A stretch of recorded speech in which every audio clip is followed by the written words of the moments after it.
नमस्कार, सी न्यूज़ भारत पर मैं अखिलेश पांडे आप सभी का स्वागत करता हूं। वक्त हो चुका है न्यूज़ बुलेटिन का। इस बुलेटिन में हम दिखाएंगे कि कैसे बस्तर ग्रामीण जिलाध्यक्ष बलराम मौर्य के पहुंचने पर ग्रामीणों ने किया भव्य स्वागत। हापुड़ में कैसे वाहन चोरी करने वाले गिरोह का हुआ पर्दाफाश। साथ ही बात करेंगे शहडोल की, जहां शंभुनाथ शुक्ला विश्वविद्यालय के पदों पर भर्ती करने की प्रक्रिया को लेकर की जा रही है बड़ी साजिश। और भी तमाम खबरों पर आइए विस्तार से करते हैं चर्चा। खबर बस्तर से है, जहां बस्तर विधायक बविप्रा अध्यक्ष श्री लखेश्वर बघेल जी के दिशा निर्देशानुसार उनके सानिध्य में पहुंचे ग्रामीण जिलाध्यक्ष बलराम मौर्य एवं बस्तर विधायक श्री बघेल के पुत्र अनुराग बघेल के द्वारा 14.40 लाख रुपए का भूमि पूजन किया गया। ग्रामीण जिलाध्यक्ष बलराम मौर्य एवं बस्तर विधायक के सुपुत्र अनुराग बघेल का लोगों ने तालियों की गड़गड़ाहट के साथ भव्य स्वागत कर नुआखाई जुहार भेंट कार्यक्रम का अलग ही अंदाज में स्वागत कर एक अनोखे रूप से आशीर्वचन दिया। बता दें कि बस्तर ग्रामीण जिलाध्यक्ष बलराम मौर्य ने कहा कि बस्तर अंचल में 12 मास प्रकृति से प्राप्त किसी न किसी फल फूल, अनाज व अन्य कंदमूल के अर्पण के बाद नवाखाई का पर्व मनाया जाता है, जिसके अंतर्गत प्रकृति में उपजे सभी उपादानों को अपने देवी देवताओं को समर्पित करने के बाद ही ग्रहण करने की परंपरा है। फसल की बुआई के बाद जब किसान खेत खलिहानों के अथक परिश्रम से कुछ समय के लिए मुक्त हो जाता है तो वो आने वाले दियारी पर्व के लिए जुट जाता है। साल भर से इस पर्व को मनाने के लिए वो पाई जोड़ता है कि इस अवसर पर आतिथ्य सत्कार के लिए पैसे कम ना पड़े। अनुराग बघेल ने कहा कि ये त्योहार नई फसल के आगमन, धरती एवं भगवान के वंदन और किसान भाइयों के बंधुत्व और एकता का प्रतीक है। हम फसल लगाने से लेकर काटने तक अच्छी देखभाल करते हैं और पहले ही फसल में राज निकलता है कि उसके अनुरूप ही हम सभी अपने पूर्वजों के रीति रिवाज के अनुसार इस त्योहार को पारंपरिक रूप से मनाते हैं। सभी क्षेत्रवासियों एवं प्रदेशवासियों को गांव की समृद्धि, खुशहाली और सामाजिक संबंधों को प्रगाढ़ करने वाले इस त्योहार को बताया, जिसमें जानकीराम सेठिया, शिवराम बिसाई, उत्तम नाइक, सुखदेई बघेल, धनुर्जय कश्यप, जयमन देवांगन, बद्रीनाथ जोशी, गोपाल कश्यप, विघ्नेश्वर सुखनाथ, दुर्जन कश्यप, अर्जुन पांडे, प्रतिमा भारती, धनुर्जय कपूर बेसरा, सोन सिंह, धर्मूराम, मिठूराम, बिटूराम, राम्याराम, जयमनी भारती, राजेश कुमार एवं समस्त कार्यकर्तागण व ग्रामवासी उपस्थित रहे। बस्तर से सी न्यूज़ संवाददाता तुलसीराम ठाकुर की रिपोर्ट। खबर बुरहानपुर से है, जहां भारतीय जनता पार्टी की जन आशीर्वाद यात्रा में बुरहानपुर जिले के नेपानगर विधानसभा क्षेत्र के खकनार में जन सैलाब उमड़ रहा है। यात्रा का जगह जगह स्थानीय नागरिकों द्वारा भव्य एवं ऐतिहासिक स्वागत किया जा रहा है। बुरहानपुर से सी न्यूज़ संवाददाता अनिल की रिपोर्ट। उत्तर प्रदेश के जनपद हापुड़ के थाना कपूरपुर पुलिस ने चेकिंग के दौरान वाहन चोरी करने वाले गिरोह का पर्दाफाश करते हुए गैंग लीडर सहित 2 आरोपियों को गिरफ्तार किया है, जिनके कब्जे से पुलिस ने चोरी की 5 इलेक्ट्रिक स्कूटी भी बरामद की है। बता दें कि इस गिरोह के 3 सदस्यों को 5 सितंबर को ही गिरफ्तार कर लिया गया था, जिनके कब्जे से पुलिस ने 5 इलेक्ट्रिक स्कूटी बरामद की थी। इस प्रकार पुलिस ने गिरोह कब्जे से अब तक 10 स्कूटी बरामद कर ली है। घटना का खुलासा करते हुए डीएसपी वरुण मिश्रा ने बताया कि ये लोग कंपनी काइनेटिक ग्रीन के द्वारा JYPP कंपनी के साथ टीम लीडर के माध्यम से उक्त स्कूटियों को राइडर के माध्यम से फूड डिलीवरी के इस्तेमाल करने के लिए टाई अप करते थे। वहीं ये JYPP कंपनी में टीम लीडर एवं राइडर के पद पर कार्यरत भी थे, जिनके द्वारा अपनी ही कंपनी के राइडर की स्कूटियों को चोरी कर सस्ते दामों में बेचते थे। पुलिस ने दोनों आरोपियों को थाना कपूर क्षेत्र के दहीरपुर जंगल से गिरफ्तार किया है, जिनके कब्जे से चोरी की 5 इलेक्ट्रिक स्कूटी बरामद की गई हैं। 5 सितंबर को थाना कपूरपुर पुलिस द्वारा ही 5 स्कूटी बरामद करते हुए 3 अभियुक्तों को जेल भेजा गया था। उसी प्रकरण में गैंग लीडर और अन्य अभियुक्तों की तलाश की जा रही थी, जिसमें गैंग लीडर सहित 2 अभियुक्त, जो कि दोनों दिल्ली के रहने वाले हैं, आज गिरफ्तार किया गया तथा उनसे 5 और ई स्कूटी बरामद की गई। पूरा प्रकरण ये रहा कि काइनेटिक ग्रीन कंपनी है जो ये ई स्कूटी बनाती है, उससे जिप ZYPP इस नाम की एक कंपनी थी, जिसने जोमेटो और अन्य फूड डिलीवरी कंपनियों को देने के लिए डिलीवरी का एक मैकेनिज़्म बनाया था। ये जिप कंपनी के ही टीम लीडर हैं, जिन्होंने अपने ही राइडर्स की बाइक को चुरा करके और ये बेचा हुआ है। कितने में बेचते थे ये 8,000, 10,000, 12,000 इस तरीके से बेचने का प्रयास कर रहे थे। गिरफ्तारी का लोकेशन कैसा है? बम्बा, कपूरपुर। पुराना इतिहास भी है आपराधिक इतिहास? आपराधिक इतिहास की भी जानकारी नहीं है, दिल्ली पुलिस से संपर्क करके जानकारी करी जाएगी आपराधिक इतिहास की। वैसे ये जिप में टीम लीड है और एक राइडर है, तो ये कंपनी के कर्मचारी थे जिन्होंने कंपनी की स्कूटी चुरा करके और बेच रहे थे। हापुड़ से सी न्यूज संवाददाता सुनील कुमार की रिपोर्ट। बड़ी खबर मुजफ्फरपुर जिले के बंदरा प्रखंड से है, जहां पियर थाने की पुलिस ने हथियार और कारतूस के साथ 4 अपराधियों को गिरफ्तार किया है। इस मामले में डीएसपी पूर्वी सहरियार अख्तर ने बताया कि बीते गुरुवार देर शाम को पियर थाना क्षेत्र के हरहरपुर बांध से रामपुर महिनाथ जाने वाली सड़क पर कुछ अज्ञात मोटरसाइकिल सवार अपराधियों द्वारा किसी बड़ी घटना को अंजाम देने की फिराक में है। सूचना पर त्वरित कार्रवाई करते हुए पियर थानाध्यक्ष पंकज यादव के नेतृत्व में टीम द्वारा 4 अपराध कर्मियों को गिरफ्तार किया गया, जबकि 2 अन्य अज्ञात अपराध कर्मी अंधेरे का लाभ उठाकर भागने में सफल रहे। गिरफ्तार अपराधियों की पहचान रामपुर दयाल के गोलू कुमार उर्फ घनश्याम, पीरापुर के ऋतिक कुमार, पातेपुर थाना क्षेत्र के शुभम कुमार और गायघाट थाना क्षेत्र के गुलशन कुमार के रूप में हुई है। इनके पास से 2 देशी पिस्टल, 2 कारतूस, चोरी के 2 मोटरसाइकिल और 1 मोबाइल बरामद हुआ है। इसमें से 2 का पूर्व से आपराधिक इतिहास रहा है। छापेमारी टीम में पियर थानाध्यक्ष पंकज यादव, कुमार सचिन, अभिनंदन कुमार, निवेदिता कुमारी, पंकज झा और कमलेश्वर नाथ मिश्रा थे। क्या है तो? कल दिनांक 7/9/2023 को रात्रि करीब 7 से 8 बजे ऐसी सूचना प्राप्त हुई पियर थाना अंतर्गत कि हरपुर बांध से रामपुर महिनाथ जाने वाली सड़क पे कुछ अपराधी एकत्रित हुए हैं और कुछ बड़ी आपराधिक घटनाओं को अंजाम देने के लिए फिराक में हैं। इसी सूचना प्राप्त होते ही थानाध्यक्ष पियर पंकज कुमार और उनके थाने के अन्य पदाधिकारी और उनकी टीम जो है वहाँ पे पहुँची, तो जिसमें 4 लोग जो है वहाँ पे पकड़ाए और 2 लोग भागने में कामयाब हो गए। इन 4 लोगों में गोलू कुमार है जो पियर थाने का है, गुलशन कुमार है जो गायघाट थाने का है, शुभम कुमार है जो पातेपुर थाने का है और ऋतिक कुमार है जो पियर थाने का ही रहने वाला है। चारों लोगों के पास से 2 पिस्टल, 2 गोली और 2 मोबाइल फ़ोन, 2 मोटरसाइकिल बरामद हुई है। इसमें से गोलू का और शुभम का आपराधिक इतिहास रहा है। ये लोग पूर्व में भी जेल जा चुके हैं और इनके मोबाइल को भी खंगाला गया, तो उसमें भी मतलब हथियारों के बारे में काफ़ी कुछ डिटेल्स पाया गया है। हथियार का लेन देन भी करते थे क्या? हाँ, ये हथियार का मतलब लेन देन भी करते थे और आपराधिक घटनाओं को करने के लिए तैयार भी रहते थे। मोटिव क्या था सर वहाँ भी रुकने का? मोटिव वही कहीं लूटपाट के को अंजाम देना था। इन लोगों को जो है लूटपाट को अंजाम देना था, लेकिन सूचना मिलते ही त्वरित कार्रवाई की गई। इन लोगों का कोई गैंग भी है अंतर जिला में ऐसा कुछ? नहीं, ऐसी तो अभी सूचना प्राप्त नहीं हुई है। बाकी और जो 2 लड़के हैं उनके बारे में भी हम लोग आपराधिक इतिहास को खंगाल रहे हैं। मुजफ्फरपुर से सी न्यूज संवाददाता गंधीर की रिपोर्ट। खबर शहडोल से है, जहां पंडित शंभूनाथ शुक्ला विश्वविद्यालय शहडोल के ऑर्डिनेंस में भर्ती प्रक्रिया के तहत वॉक इन इंटरव्यू का प्रावधान नहीं है। इसे बीते 28 अगस्त को ही वेबसाइट में डाला गया है और महज 3 दिन बाद यानी 1 सितंबर को इंटरव्यू रखा गया था। चौंका देने वाला सवाल तो यह है कि वॉक इन इंटरव्यू किस दिन जारी किया गया था। नोटिफिकेशन, डिस्पैच का नंबर एवं दिनांक भी नहीं डाला गया था, जिससे साफ जाहिर हो रहा है कि जिन लोगों को भर्ती करना होगा उनसे पहले से बात कर ये प्रक्रिया की जा रही है। इसमें वही लोग नौकरी पाएंगे जिनको विश्वविद्यालय ने जानकारी दी होगी। इस प्रकार की गड़बड़ी शिक्षा के क्षेत्र में बहुत ही चिंताजनक है। इसके पूर्व भी जो अध्यापकों की भर्ती हुई थी वो अभी भी जांच के घेरे में है। भाजपा के वरिष्ठ नेता और सामाजिक कार्यकर्ता कैलाश तिवारी ने इस भर्ती प्रक्रिया पर आपत्ति जताते हुए कहा है कि विश्वविद्यालय द्वारा कोई भी आदेश जारी किया जाता है तो उसमें आदेश का क्रमांक, दिनांक का स्पष्ट उल्लेख किए जाने का प्रावधान है। वहीं जानबूझकर इसका उल्लेख न किया जाना संदेह के घेरे में भर्ती प्रक्रिया को लाता है। केवल 2-3 दिन के नोटिस पर ऑर्डिनेंस के प्रावधान के विरुद्ध भर्ती उचित नहीं है। सर, कॉलेज प्रबंधन पर आपने भ्रष्टाचार को लेकर सवाल खड़े किए हैं, क्या पूरा मामला है?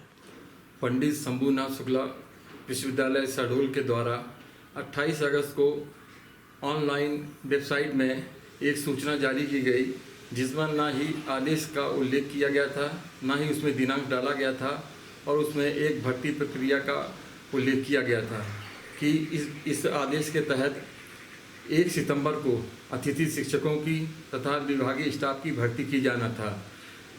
इस भर्ती के लिए मात्र बेरोजगारों को केवल 3 दिन का समय दिया गया था और इसका सार्वजनिक रूप से विज्ञापन नहीं दिया गया था। स्थानीय समाचार पत्रों में कोई विज्ञापन नहीं दिया गया था, ना ही स्थानीय लोगों को इसके बारे में कोई जानकारी थी।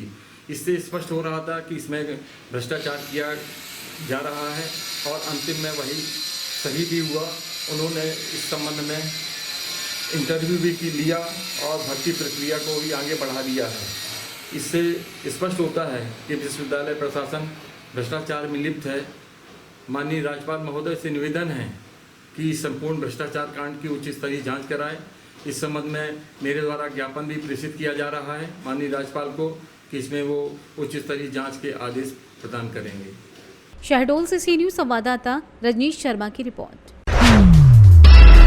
खबर आजमगढ़ से है, जहां आजमगढ़ थाना जहानागंज थाना अध्यक्ष दिलीप कुमार सिंह द्वारा अपने हमराइयों के साथ बीती रात चेकिंग अभियान चला रहे थे। तभी मुखबिर द्वारा सूचना प्राप्त हुई कि निजामाबाद थाना क्षेत्र का लुटेरा व जहानागंज थाना क्षेत्र के सुम्भी बाजार में अपाची पुलिस टीम को धक्का मारकर घायल करने वाले टॉप 10 अपराधी बाइक से इस समय बुजही नहर पुलिया होते हुए चिरैया कोट की तरफ जा रहे हैं। सूचना पर विश्वास रखते हुए थाना अध्यक्ष दिलीप कुमार सिंह अपने हमराइयों के साथ धनौआ मुसर बस्ती के पास नहर पुलिया पर पहुंचकर घेराबंदी कर दी। तभी बाइक सवार 2 बदमाश आते दिखे। पुलिस टीम ने रुकने का इशारा किया तो बाइक सवार बदमाश बाइक मोड़कर भागने लगे। तभी पीछे बैठा बदमाश फिसल कर गिर गया और पुलिस टीम ने रोकने के लिए कहा तो उसने पुलिस पर फायरिंग की।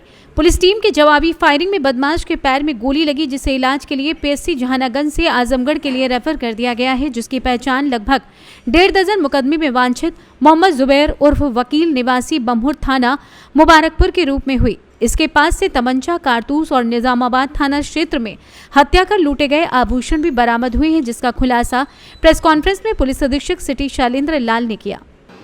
ये 25/26 जून की रात्रि बुजुर्ग दंपत्ति जो परसाहा के रहने वाले थे, इन दोनों की हत्या की गई थी। वह चापर से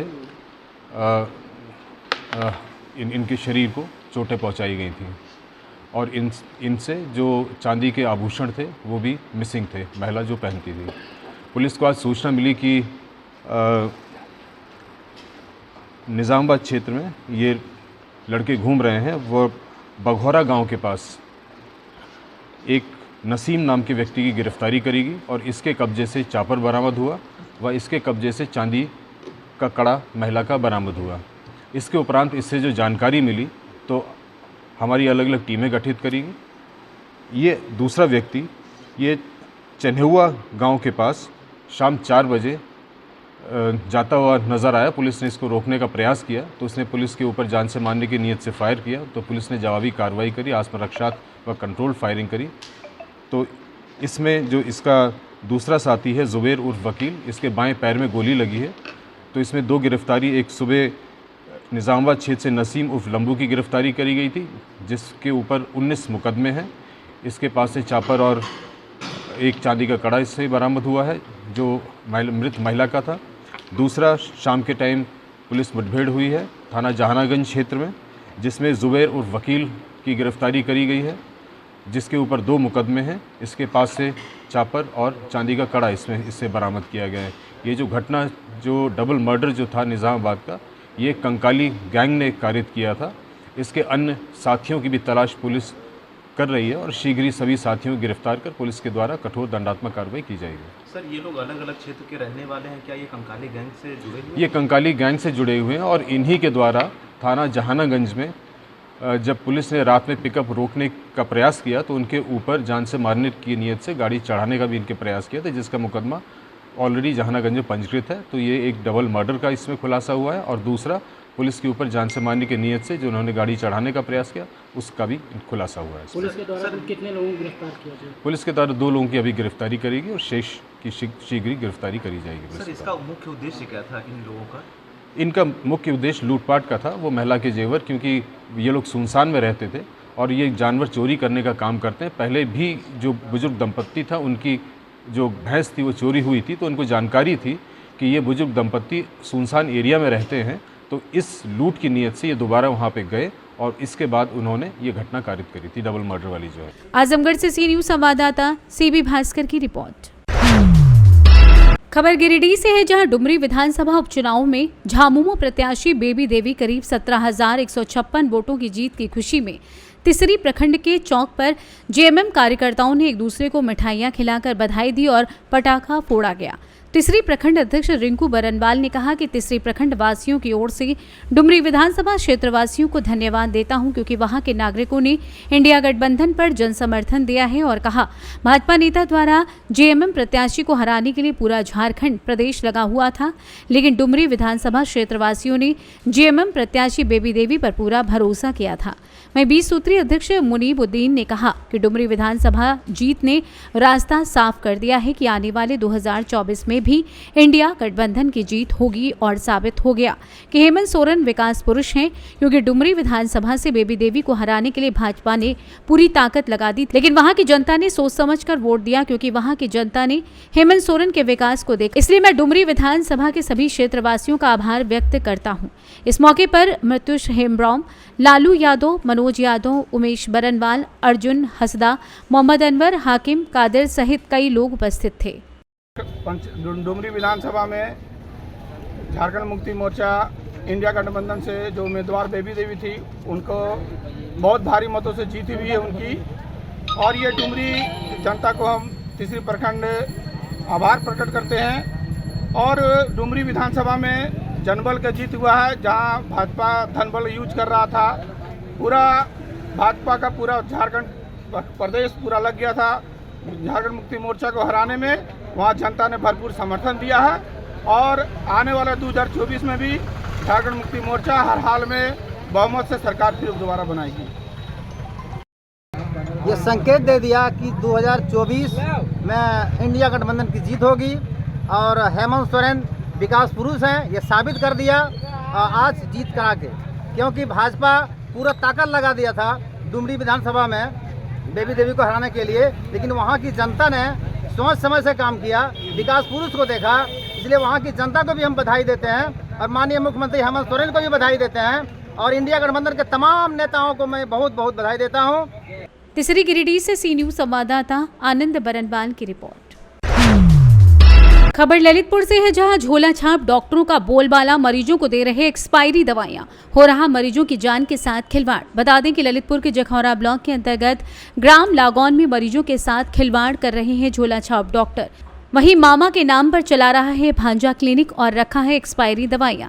बता दें कि मुख्य चिकित्सा अधिकारी डॉक्टर मोहम्मद इम्तियाज ने जांच कमेटी गठित की है। ललितपुर शहर में जहां पर झोला छाप डॉक्टरों का है बोलबाला, वहीं पर ललितपुर के ब्लॉक जखौरा के अंतर्गत ग्राम लागौन में चला रहा है मामा की दुकान भांजा। हम आपको बता दें कि ये कहावत हुई जैसे कि शहर में मामा है कोतवाल तो डर काहे का, वहीं पर भांजा जहां पर एक्सपायरी डेट के साथ बेच रहा है दवाइयां और वहीं पर मरीजों के साथ हो रहा है खिलवाड़। खास रिपोर्ट जो कि हम आपको दिखा रहे हैं कि जिसमें मामा की दुकान चला रहा है भांजा और एक्सपायरी डेट के साथ। ये खास रिपोर्ट जो कि हम आपको दिखा रहे हैं कि जो झोला छाप डॉक्टर द्वारा अपनी ही दुकान क्लिनिक में जहां पर एक्सपायरी दवाइयां रखा हुआ है, जब पूछने पर क्या कहा उसने, यह भी देखिए। नाम है आपका? आपके क्लिनिक में जो एक्सपायरी दवाई पाई गई हैं, इसके बारे में आप क्या कहेंगे? कब डालोगे? जब कोई हादसा हो जाए या कब डाल दो आप? किसी ग्रामीण के साथ, जैसे आपने आपके पास दवाई, चलो ठीक है, पकाई इंजेक्शन भी साथ में आपके मिले हैं सर, वो डस्टबिन में डालने थे सर। जैसे किसी को कब डालोगे? डस्टबिन में जब कोई घटना हुआ है, कुछ हुआ है, कब डालोगे? 2-5 दिन से 12 से 2 दिन से 2-4 दिन की बात, वो तो बहुत पानी है। आपने खुद देखा कि ये धूल उसमें लगी है। धूल 2 या 4 दिन में नहीं लगती, धूल 1 महीने भी नहीं लगती धूल। 6 महीने से पहले की लगी है, काफी दिन से क्लोज भी पड़ा है, इस वजह से धूल आ गई है। धूल तभी आती है जब किसी चीज का यूज ना हो। तो आप एक्सपायरी दवाई क्यों रखते हैं? एक्सपायरी सर वो उसको डालने वाले थे। इसके बारे में क्या कहेंगे? क्या कहेंगे एक्सपायरी दवाई के बारे में आप जो रखे हैं? वो कुछ टाइम बाद सर डस्टबिन में डाल देंगे। कब डालेंगे? जब कोई हादसा होगा? नो सर, उन्हीं की है तो अभी कौन इलाज कर रहा है? बारिश की वजह से सर हम आए हैं। आपकी क्या है? डीएमएल वीडियो है। डीएमएल जी सर। अच्छा, क्या क्या अनाज में करते, क्या बोतल चढ़ाते हैं यहाँ पे आप? अभी तो आप है ना, आज आए हैं सर जी। आज आए, आज आपने भी अभी तो आप भी देख रहे होंगे ना मामा जी।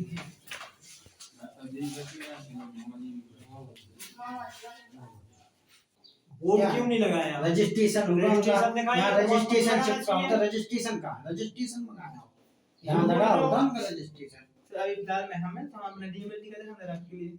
आपका रजिस्ट्रेशन कहाँ लगा है? कहाँ? तो डीएमएलटी का डॉक्यूमेंट सबको दिखा दे रहा अपने नाम से।